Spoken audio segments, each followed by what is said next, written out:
1971 के युद्ध के दौरान भारत और पाकिस्तान की सीमाओं के बीच एक बंकर लाइन बनी थी।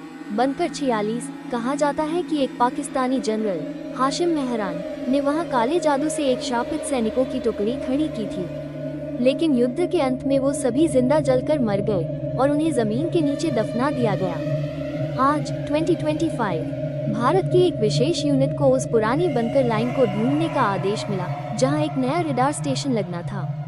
बर्फ जमी हुई थी, हवा में सन्नाटा था। पहले ही दिन जब वो जवान उस जगह पहुंचे, उन्हें एक टूटी हुई हेलमेट मिली। उस पर खून के ताज़ा धब्बे थे, लेकिन वो हेलमेट 50 साल पुरानी थी।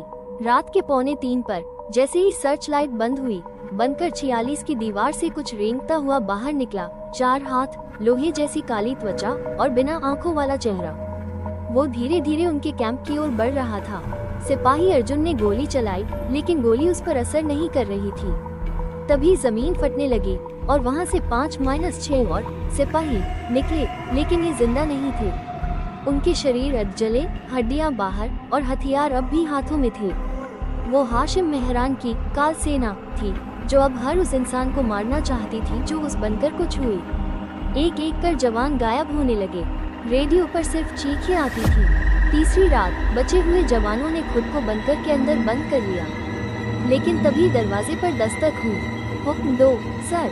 अंत में अगली सुबह भारतीय सेना जब सप्लाई लेकर पहुंची तो वहां कुछ भी नहीं था।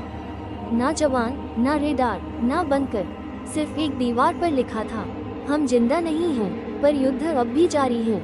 और तभी रेडियो से अचानक एक टूटती हुई आवाज आई, बंकर 46 सक्रिय हैं, हाशिम मेहरान जीवित हैं। बर्फ के नीचे कहीं से ढोल जैसी युद्ध की धीमी थाप सुनाई दी। सप्लाई टीम ने ऊपर देखा, आसमान में धुएं से बना एक कटा फटा सैन्य झंडा उड़ रहा था और बर्फ पर उनके पैरों के नीचे जमीन धीमे धीमे धड़क रही थी, जैसे कोई जाग रहा हो।